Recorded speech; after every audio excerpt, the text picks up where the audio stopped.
3, 2, 1. We're going to start. Hello, everyone. Hi.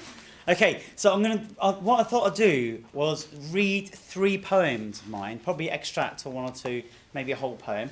But with each one, I'll suggest a writing activity for you. Okay, and then after I've read, I might take 1 or 2 questions, and then I'll set an activity. I'll ask you to pursue one of those 3 prompts I gave you. So what you might want to do is just write those 3 down as they come along. And if you get inspired with an idea, do it. Just start on it. Okay, don't worry about listening to me. Just start on it. One of the things I'm going to really emphasise for the writing activity is that you're going to write about your own particular tiny little world at home, your own particular little universe, your cultural background. Okay, because when I started writing poetry, I realised there's loads of English poetry about English people living in Britain in a kind of very English normal way. Okay, I want to bring my own world, make that normal part of English poetry. So my background's Indian. My parents are from India, North India. I was born here near Heathrow Airport, and I've made it my job to make sure as many of my poems, or if not all the poems, are about kind of Indian people living in Britain. Okay, and I try and do that by bringing local details, local things in my poems. Okay, local references. So, for example, if I was going to talk about rice, I probably wouldn't use the word rice because that's an English dictionary word. It's a word you find in a dictionary. In my background, we say jol. Okay, what would you? And if you got another word for rice that you use at home? I don't know. I don't want to pick on rice, but rice. What word would you use? Great. See, I haven't heard that. Suddenly, already, that sounds more interesting than just saying rice. So, if you were to bring in a kind of cultural detail, you could talk about that. And it's got a different sound, it's got its own music, isn't it? And it makes you think, well, what words can I put alongside that to create a nice sound effect with that kind of language? Okay? So we're going to try and bring those sort of things in. I'll read an extract of 1 poem. It's a kind of like a Romeo and Juliet poem. It's about people from 2 different castes. So in my background, I have castes back in India. So the girl in this poem is a shoemaker, a landowner caste. So in the villages in northern India, the landowners look down on the other caste because they own the land. And the boy is from a shoemaker caste, so historically his family would only be allowed to make shoes. Okay, so it's a bit crazy because this is all about India, but those sort of things still apply here. So even in Britain, if you have those sort of things go on back in your own homeland, they still apply here. So in this poem, she's from a shoemaker landowner. She can't marry him, and he's a shoemaker caste. So he can't marry her. Okay, so ever think about anything? There's kind of differences or tensions in your background that you could write about. So that's first thought for you as a writing idea, okay? So is there anything in your particular little world, okay, wherever your family come from back home, and it could be just northern England or 10 miles down the road, but whatever happens there, okay, or from wherever. Okay, so he's going to turn up at her house, try and win her once more, okay, and I'll just read a bit of it. He's turned up with mithai, which are like Indian sweets. Have any of you got a different word for mithai, for Indian sweets? You know, like kind of Middle Eastern, Asian sweets.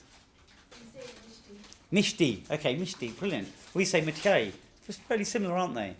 Some people call it halva as well, don't they? For general term. For those Indian sweets. You've all seen them in the shops, haven't you? Yeah. Really bright, colourful stuff. Okay. So he turns up first. Raju. Won't you come downstairs? I'm caught in the rain, and I'll stay here all day with my box of mithai. Though your mum might be shocked by this shoecast boy who squats in her oak by her bright golden gates. Jaswinder. Go away, dirty boy. You is bad lover. We danced Nikah to Bali Sagu, on the way from Henley to Sutton Hoo. And I love it up the flumes of the Alton Tower. What a summer it was when you teach me to kiss, or to walk with your hand and not blush in public. Then I hear how you've been through the ladies like a rickshaw around New Delhi. Well, it's true. I went round the block with Balwinder. I went with Cusswinder. I went with Subwinder. I even went to the Mela with Ramwinder. But their skirts were too short, and they loved their Alco Pops. They all chewed gum, and they swore too much. So none of these girls made me feel right inside. Then one day, standing out of the temple, the one to turn me fundamental. Her hair was beehived in a honey-coloured sari. It doesn't take much to realise it was you, Jaswinder. You're my Bollywood hottie. Even though you're the star of the landowner cast, only you take me back to my past. You is cute, such a cute lad. But you act with no bestie. And here in the West, can we all be one caste? If I speak to my dad, he may fast get me feathered in the uncle's nest. In Baluchistan or in Pakistan. In Hindustan or in no womanstan. Okay, I'll stop it there because it goes on for a bit longer. Does anyone know what Bezdi means? Again, it's another Indian word. Yeah, dishonour, disrespect. Sharam, you heard that word? Yeah. Sharam. So we're kind of trying to bring in Indian words. What other Indian things have I brought in that are particular to me in that poem? From my little world. The names. Names, yeah. Yeah. We have lots of idiotic names in my background. My name's Daljit. I've got a girl cousin called Daljit. My brother's called Daljinder. We've got a girl cousin called Daljinder. We've got Baljits and Maljits in my family. And we've got Baljinders as well as Daljinders. We don't have many different names in my background. So it's like Northern Indians near the Golden Temple in Punjab. So I tried to bring in some names. So maybe you want to bring in some names in your poems, in the pieces you write. So when you think about, maybe see if you can have a couple of characters maybe speaking to each other a bit in that sort of style if you want, but talking about issues in particular in your background. So you can think about issues to do with, I don't know, marriages, relationships, things that happen at certain festivals, certain times of year. Okay, there's various things that go on, aren't there? To talk about. Okay, I'll read one other one. This is a much more serious one, I guess. I want to write about a time when I was going to secondary school in England, near Heathrow. This is in the sort of 1970s. And in my school, there were about 1,300 students. And there were only, at one point, in my first and second year, I think there was just 3 of us who were non-white from the area. Okay? So it was a case of like having to be really, and my parents expected me to be very traditional Indian. Okay? So I had to be very Eastern at home and very Westernised outside. Okay? Because everyone expected you outside to be kind of, part of that world. So I wanted to write about that difference you have to lead, because a few of my relatives had that difference. And I'm sure you have that at home, don't you? The identity you have at home is slightly different the moment you step outside the front door, don't you? And you could maybe explore some of that as well. And maybe the expectations your parents have of you. Okay? Because obviously when I was growing up, my parents want me to be, I'm Indian, they want me to be what? What do you think? Doctor, yeah. And if not, then worst case scenario, maybe a lawyer, but doctor. Okay? So I actually ended up running away from home when I was about 17, 18, eventually, because I didn't want to do that. And they kind of expected me to be a doctor, then have an arranged marriage with a bride who's going to come from India. Okay? Proper traditional. They're really kind of old-fashioned, my parents. So I had to kind of, leave before they expected things on my terms. So some of my poems explore some of those things. And this one's partly about me, but also about some of my other kind of cousins and relatives who had that sort of background, that expectation. Okay? I'll talk about milk bottles. Back in the old days, before you were born, they used to get milk delivered. It's back in fashion now, isn't it? Milk being delivered. But you used to get kind of gold top milk, which is like proper full fat milk, and then red top, semi, and silver top. I think the skims, isn't it? But we used to get loads of the gold top. Okay, and we used to make loads of milky tea and rice pudding, stuff like that. Okay? And also, it was a 3-bedroom semi-detached house, but we had 3 families living in the same house for about 10 years. Okay, that's that kind of immigrant thing, isn't it? Because my parents came over, and then some of my other relatives came over and lived with us. Okay, so they lived in our house before they could afford to buy their own house. But also, so the people in the area used to make fun of, these, all the rude words, all us foreigners, as having milky tea or having milk, loads of milk. They just thought it was weird. But this is obviously before you had chai lattes and all these sort of cappuccinos. These things didn't exist in the 70s or early 80s. Okay? So you can think about some of those sort of things that are different at home to outside as well. Maybe write about some of those things. Anyway, I'll read the poem. A couple of Punjabi words again. Gora is a white male. Some of you heard that. You've heard that word? Yeah? Probably at school. Some people use it as an insult, don't they? Which is terrible.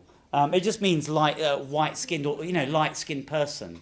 The mum uses it as an insult in the poem. She accuses the son of being a Gora, i.e., he's become too westernised. And Sati is a kind of like a companion. And the mum wants the son to have an arranged marriage with a bride from India. So she'll have a Sati, a companion for herself. And I imagine in this poem she feels kind of unhappy or slightly lonely being in the West. So, in a white town. She never looked like other boys' mums. No one ever looked without looking again at the pink gamise and ballooned bottoms. Mustard-oiled trail of hair. brocaded pink sandals and the smell of curry. That's why I'd bin the letters about parents' evenings, why I'd policed the noise of her holy songs. I'd check the net curtains or hugging the edges, lavender spray the hallway when someone knocked.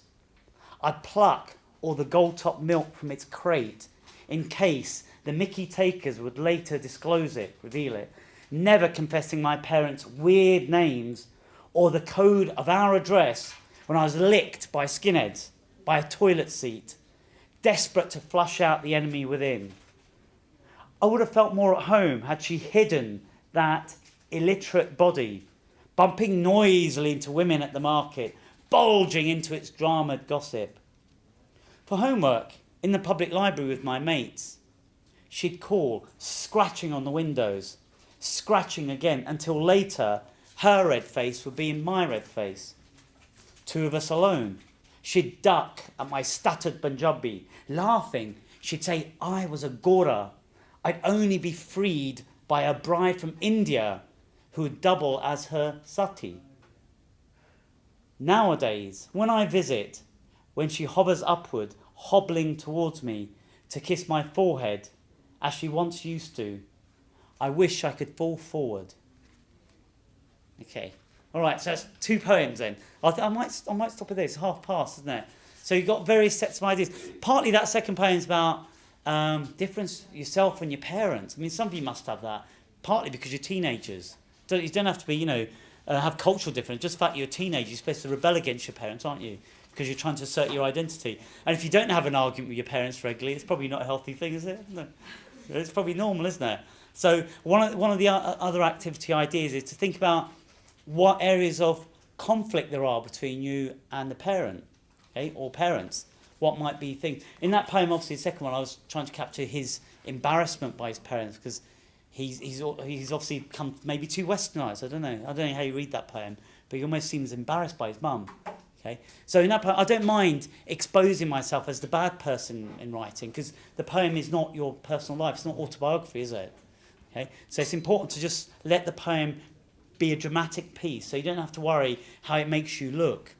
And maybe in that second poem, I remember once somebody said, "Oh, you almost sound like a racist. You've turned the racist against your own family." And I was saying, "Well, that's good because you can see that interpretation. That's one possibility, isn't it?" Because he talks about the mum smelling of curry, which was sort of racist language used.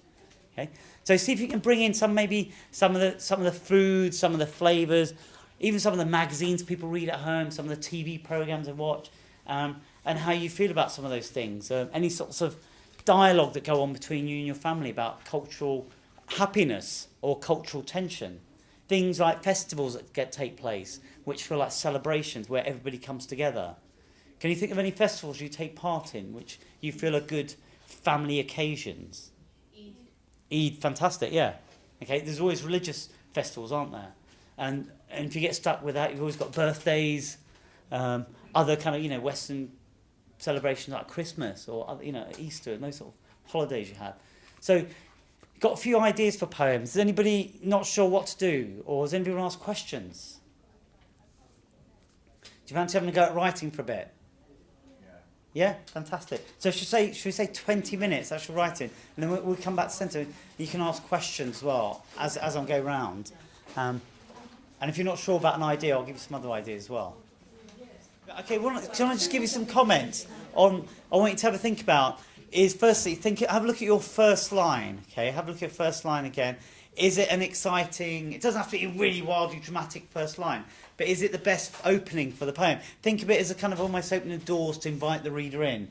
Is that a good first line? Or maybe sometimes, I find, sometimes the second or third line actually needs to be the first line. Okay, and you can reorder things. So think about what your first line is. Okay, is it kind of get the reader in? Think about the last line as well. Have I finished? Have I gone on too long? Could I finish with a good, strong image at the end? Could I cut some of it back? Have a look at that. Or do I need to go on a bit longer to get a kind of good, conclusive last line? Okay. Think about some of those adjectives, the words that are describing the nouns. Have I got interesting ones, or are they just too familiar? Are they too obvious? If I said the lovely tree, lovely's not that interesting, is it? I'd have to think of a more interesting word. So go back and edit your own poem for a few minutes. See if you can change it, improve some of the language.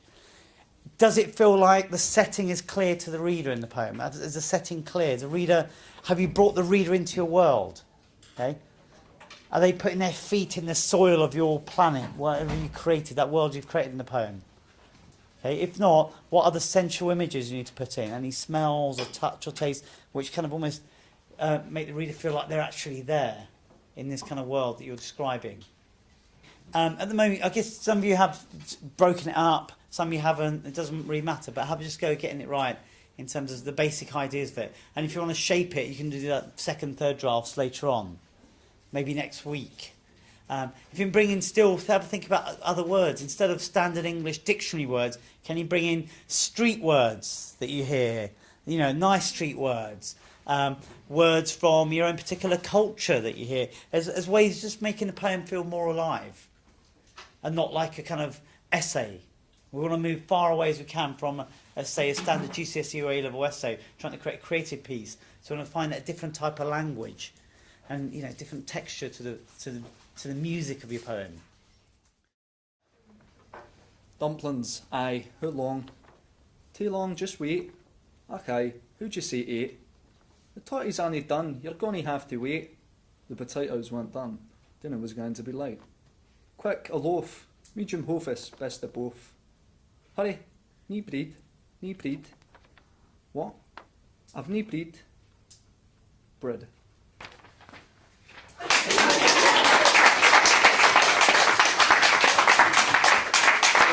Oh, welcome. Okay. I'm Naima, by the way, and Aful means sister. Naima, can you make me tea, please? Naima, did you eat rice? Aful, let's watch Batman. Naima, can I have another cup, please? When was the last time you ate? Aful, it started. Naima, can I have tea again, please? Just tell me what curry you want and I'll give it. Aful, hurry up, you're missing all of it. Naima, another cup, please. Is it me or have you lost weight? Aful, hurry up, come on, Naima. Naima, you missed it.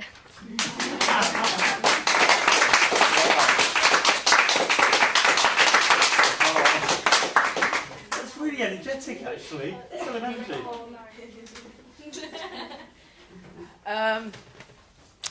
My poem's not that good because poem's like my weak point of English, and it sounds more like a story, like than a poem.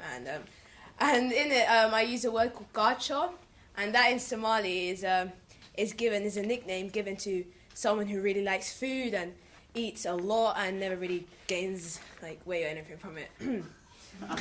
Just saying, I don't, you know. Oi, Gacha, are you in the kitchen? His voice ringing through the house. Dear God, Dad, leave me alone. I like my food, you should know that now. Now go away, I'd shout back. He'd get up and walk to the kitchen. He'd see me eating some biscuits. Rolling his eyes, he'd take them out of my hand. He'd stuff them in his mouth. Angrily, I'd tell him, just stop bullying me. Stop being jealous, Dad. Laughing till tears rolled down, he'd walk out, the last words ringing through the kitchen. Be quiet, Gacha. Yay.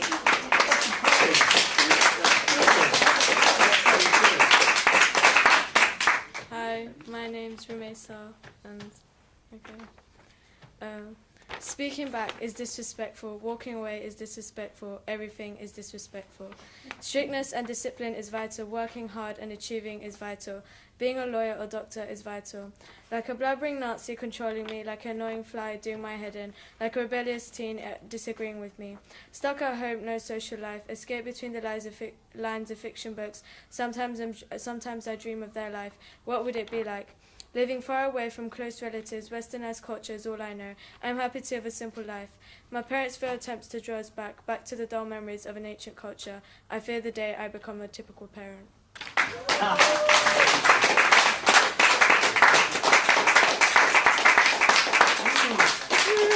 Okay, come up, please.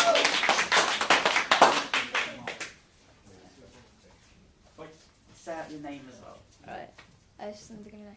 I'm Talha, the Arabic for tree. I'm the tree that bears fruit of 7 deadly and vengeful sins for every satanic human tongue. I am the fruit that releases deadly acids so full of grandiose mercy and majestic blasphemy. I'm the vegetation that lurks at the bottom of the sea. I see people catching many fish in the Ganges. I am the field of rice housing millions of grains that you eat. I am the scorching red chili, the spice, the red blood of your burning desires. I am bitter and sour. I am what absorbs all the unique mango and mustard aromas of this world and feed it to my regal green leaves. But I am the result of two human red substances, one in the face and the other in your crucible burning with desires. I am what you rip off the ground, but I produce so many lovely spices that cool down your spiritual furnace. The samosas, the tikka, the chutney of all words, they started with me. My aroma, my ponds and lakes, the deserts, the camels, I am in the mix of sand and grains of rice. I am the tree that all people eat. I am spicy like chili or I am bitter and sour like lemons. I am sick or am I dead? You are regal, you are a tree. Why am I a tree? Why do people want with me?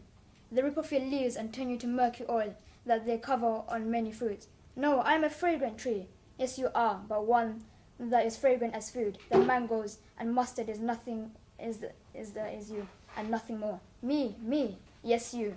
But I am Talha, the Arabic for tree.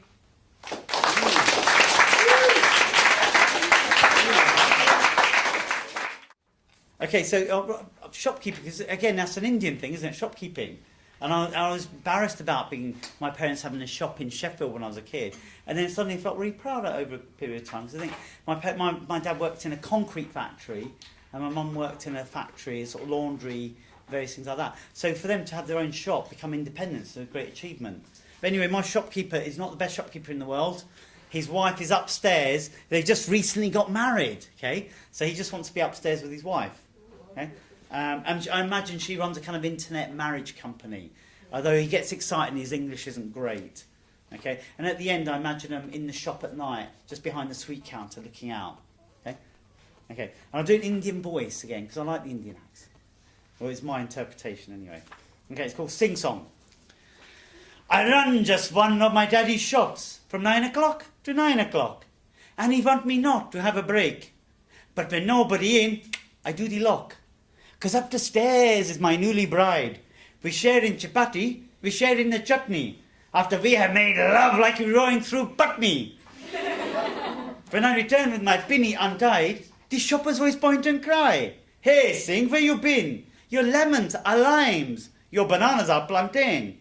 This dirty little floor need a little bit of mop. In the worst Indian shop on the whole Indian road. Above my head, high heel tap the ground. As my wife on the web is playing with the mouse. When she netting 2 cat on her sequel of her sight, she booked them for the meat at the cheese of her price. My bride, she effing at my mum and all the colours of Punjabi, then stumble like a drunk making fun of my daddy. My bride, tiny eyes of a gun and the tummy of a teddy. My bride, she have a red crew cut and she wear a tartan sari, a donkey jacket and some pumps, on the squeak of the girls that are pinching my sweeties. When I return from the tickle of my bride, the shoppers always point and cry, Hey, Sing, where you been? The milk is out of date, and the bread is always stale. The things you have on offer, you have never got in stock, in the worst Indian shop on the whole Indian road. Late, in the midnight hour, when you shoppers are wrap up quiet, when the precinct is concrete cool, we come down whispering stairs, and sit on my silver stool. From behind the chocolate bars, we stare past the half-price window signs at the beaches of the UK in the brighty moon. From the stool each night she say, How much do you charge for that moon, baby? From the stool each night I say, Is half the cost of you, baby? From the stool each night she say, How much does that come to, baby? From the stool each night I say, Is priceless, baby. Okay, thank you. Thank you. And thank you for being so brilliant for taking part in the activity. Well, I've just worked with 20 students, and it was fantastic because they were from 2 different schools. I wasn't sure what to expect, had no idea. So I read 3 poems to students and just gave them a few prompts for a writing activity. And just gave them 20 minutes. So I just read a couple of poems to them. One about being embarrassed about a mother who's from a different cultural background. Another piece about 2 potential partners who are from different cultural backgrounds. So one's higher caste and one's lower caste. And with both those pieces, I was trying to encourage students to think about things that are specific to their own cultural background, the good things, the bad things, the points of tension, and also the point, the diction, the ordinary language and the words of the foods, the clothes, the things that are said that are used in their own languages back at home, and really trying to make that little personal world of their own home life the centre of the poem, to find a way to universalise what goes on in the house in the form of poetry. What really impressed me was that after a mere 20 minutes attempting to write a piece, the students all got up, one after another, and stood behind a microphone and performed their piece in front of the whole group.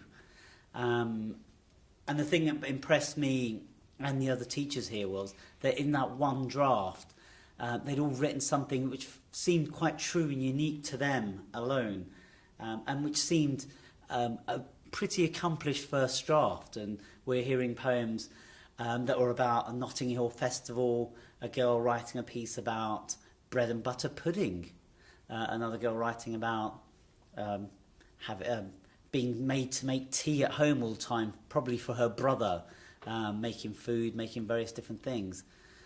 One boy writing about his own name, which means a tree, and then imagining his own name as being, imagining his own name in Bangladesh as a tree planted there in Bangladesh, and really trying to capture some of the senses, the flavours and the essences of a cultural background. And while he's writing the piece, he was saying he wasn't really sure what to really talk about Bangladesh. He didn't really know much about it. Yet by the time he finished the piece, he talked about by the time he finished the piece, he'd written about the mangoes and the poppy seeds and the mustard of his own background. So I felt he'd arrived at some different point of understanding about how to communicate his own world in poetry. And I felt that was the case with all the writers today. So it's very exciting to hear those first drafts. And I'm really looking forward to hearing their final drafts of the various pieces they work on.